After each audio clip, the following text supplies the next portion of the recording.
आप सभी का स्वागत है। आज हम प्रश्नावली 7.2 का सवाल नंबर 6 हल कर रहे हैं। यहाँ पर दिया गया है किसी ने एक वॉशिंग मशीन परचेज की थी 13,500 रुपये में, सॉरी 13,500 रुपये में बेची है, विक्रय मूल्य है, परचेज यानी क्रय मूल्य नहीं है। और 13,500 रुपये में जब बेचा तो उसे 20% की हानि भी हो गई। अब बताना कि उसने मशीन कितने में खरीदी थी, वो क्रय मूल्य पूछ रहा है। तो देखिए इस सवाल का जो क्रय मूल्य है ना, वही तो मिस्ट्री बना हुआ है कि वो हमसे पूछ रहा है। और हमें पता है कि कोई भी सवाल प्रतिशत में निकालना या कुछ भी करना, हमें क्रय मूल्य बहुत ज़रूरी होता है। क्योंकि जैसे लाभ हानि प्रतिशत के हम फॉर्मूले लगाएं तो उसमें भी क्रय मूल्य आता है। तो क्रय मूल्य की आवश्यकता सबसे ज़्यादा होती है और हमें वही नहीं पता है तो हम सबसे पहले उसे मानेंगे।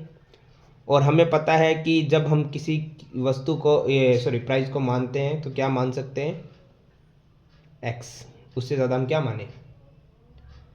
अब यहाँ पर एक चीज़ क्लियर होगी, हानि हुई है और हानि का अगर प्रतिशत दिया और हमें हानि निकालनी है तो जैसे पिछले सवाल में हमने पांचवें सवाल में लाभ प्रतिशत दे के लाभ निकाला था, तो वैसे ही निकालनी है। देखो लाभ हो चाहे हानि हो, क्रय मूल्य का काम हमेशा आएगा और उसके गुणा में अगर लाभ है तो लाभ प्रतिशत आ जाएगा, हानि है तो हानि प्रतिशत आ जाएगी। अभी तो हानि हो रखी है हमें तो हम हानि निकालते हैं। क्रय मूल्य एक्स, क्योंकि हमारे पास है नहीं, होता तो इजी हो जाता पिछले सवाल की तरह। हानि जो हमें दे रखी है 20% हटाएंगे तो बट्टे में 100, तो 0 से 0 कट गया, 2 एकम 2, तो 5 10, यानी कि आया है एक्स की गुणा 1 से एक्स और बट्टे में है 5। हानि हुई है एक्स बट्टे 5 रुपये। चलिए अब हमें एक चीज तो पता है, क्रय मूल्य। क्रय मूल्य निकालने का तरीका यह है कि विक्रय जो हमारा मूल्य है ना, उसमें हानि प्लस होती है और लाभ माइनस होता है। क्रय मूल्य के अंदर लाभ प्लस होता है, हानि माइनस होती है। तो इस चीज का थोड़ा विशेष कर ध्यान दें। तो अभी हम क्रय मूल्य निकाल रहे हैं, क्रय मूल्य पूछा है तो उसका फॉर्मूला रहेगा विक्रय मूल्य में हानि को जोड़ दो।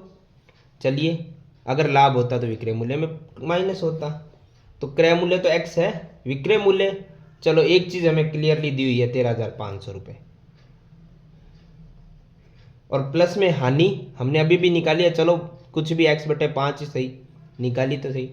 अब आप देखो तो एक समीकरण बन गई है, एक्स जो हमारे चर पद है उनको अलग करते हैं। जैसे ये एक्स तो इधर था ही, ये प्लस का एक्स प्लस एक्स बटे 5 इधर आएगा तो किसका हो जाएगा, माइनस का एक्स बटे 5, और 13,500 वैसे का वैसा। अब हम देखते हैं ये एक भिन्न है, इसको ही भिन्न बना लेते हैं, बट्टे में एक ही तो लगाना है, फ्री होता है। तो अब हमें एक चीज़ पता है कि प्लस माइनस हो तो हमें बट्टे वाली संख्या का क्या लेना पड़ता है, एलसीएम। 1 और 5 का एलसीएम कितना होता है, 5। नीचे वाले जो हर होते हैं उसका एलसीएम वाले संख्या से होता है भाग, जो उत्तर आता है उसकी ऊपर वाली संख्या से होती है गुणा। जैसे 1 का 5 में भाग करेंगे तो 5, और 5 की गुणा 1 से करेंगे तो 5x। 5 का 5 में भाग 1 और 1 की गुणा x से करेंगे तो 1x ही आएगा। एक सिंपल तरीका बताता हूँ, जब भी सिर्फ दो ही संख्या हो, दो ही भिन्न हो, तो कुछ नहीं, आपने एलसीएम ले लिया है, जो कि अगर कॉमन आता तो और अच्छी बात है, कॉमन नहीं भी है तो कोई प्रॉब्लम नहीं है। आप ऐसा कर सकते हो, वज्र गुणा कर सकते हो, 5 की गुणा x से 5x, x की गुणा x से 1x, बराबर में 13,500 रुपये। अब यहाँ पे 5x में से 1x घट रहा है तो कितना बचेगा, 4x, बट्टे में 5 और बाकी वैसे का वैसा। हालांकि सवाल थोड़ा बड़ा हो गया, क्योंकि जब जब क्रय मूल्य दिया हुआ नहीं होगा ना, सवाल बड़े ही होंगे, क्योंकि सवाल में क्रय मूल्य की इंपॉर्टेंस बहुत होती है। अब चर पद x को हम यहीं रखते हैं, ये हमने पहले ही सीखा कि x के बट्टे में जो संख्या आती है वो चली जाती है इधर गुणा में, और जो गुणा में वो चली जाएगी भाग में। इससे हमें हल करना है, वो आप कैसे भी गुणा या भाग करके आप कैसे भी कर सकते हो, ठीक है। मैं कट कर देता हूँ, आप चाहो तो गुणा करके भाग भी लगा सकते हो। जैसे मैं चलो गुणा भाग ही लगा देता हूँ, गुणा कर देते हैं पहले 13,500 की गुणा 5 से, जो कि सिंपली आप कर सकते हो, 0 0, 5 की 5 से 25, हासिल लगी 2, 5 थी 15 और 2 17, हासिल लगी 1, 5 एकम 5 और 1 6, भाग में है 4, 4 का भाग तो हम लगा ही लेंगे, जो जा रहा है 4 एकम 4, बच गया 2, 4 छिंग 24, बच गया 3, 4 8 32, बच गया 3, 4 7 28, बच गया 2, 4 5 20। ये आ गया एक्स वाली धनराशि। ये अब एक्स क्या था, क्रय मूल्य। तो क्रय मूल्य ही तो पूछा था हमसे, जो है 16,875 रुपये, और विक्रय मूल्य 13,500, ऑटोमेटिक ही घाटा हो गया। चलो तो ये हमारा था सवाल, ठीक है। इस तरीके से हम क्रय मूल्य ज्ञात कर सकते हैं। इसी के साथ मैं आपको एक छोटी सी चीज़ ही बताता हूँ जो बहुत आपके लिए इंपॉर्टेंट रहेगी इन सवालों के अंदर। देखो, करने के लिए तो यही उचित सवाल रहेगा, यही तरीका उचित रहेगा आपका, क्योंकि हम पूरी तरीके से उसे विस्तार रूप बता सकते हैं कि क्या माना, क्या हमने ज्ञात किया, क्या आंसर है ना। लेकिन एक मैं सिंपल तरीका बता रहा हूँ, हालांकि उसे एग्जाम में हम पूरी तरीके से डिफाइन तो हम नहीं कर पाएंगे क्योंकि वो शॉर्ट तरीका है, लेकिन उससे हमें एक आंसर का अनुमान लग जाएगा, एक उत्तर का क्या रहेगा वो हमें अनुमान लग जाएगा। देखिए कैसे, और ये जब हमें एक शॉर्ट टाइम में करना होता है तो उसके लिए बढ़िया चीज़ है ये समझने के लिए।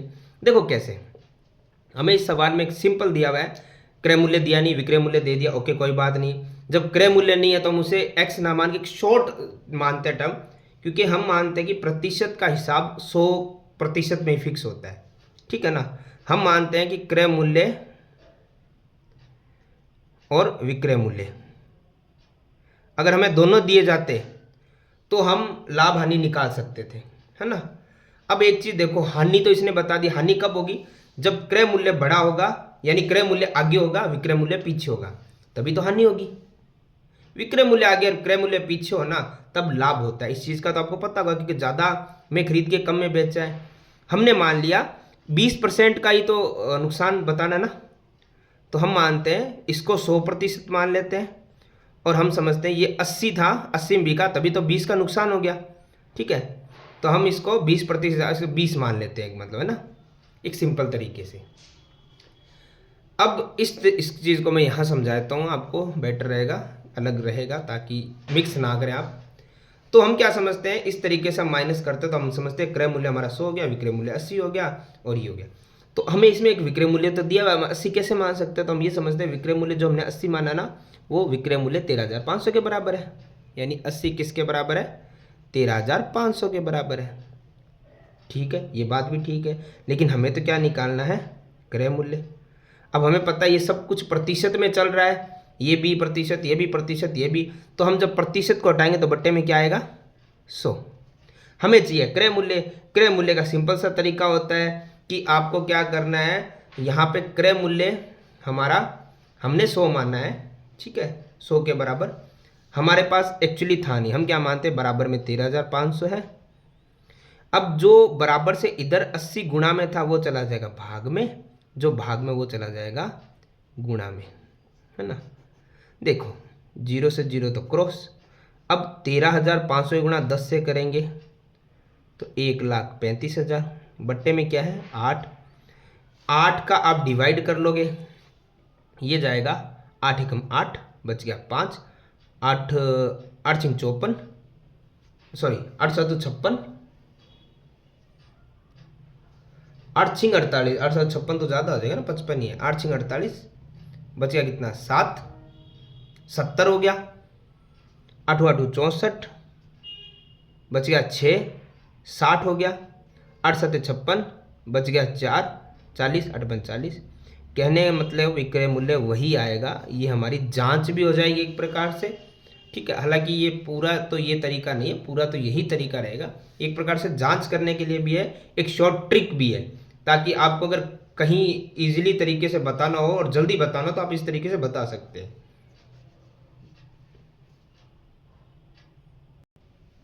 देखिए सवाल नंबर 7 दिया गया है, जिसके अंदर हमें 2 सवाल दिए गए हैं। एक तो ये दिया कि चौक का पाउडर जिसमें कैल्शियम, कार्बन और ऑक्सीजन का अनुपात हमें दिया गया, कितना कितना मिलाया गया है।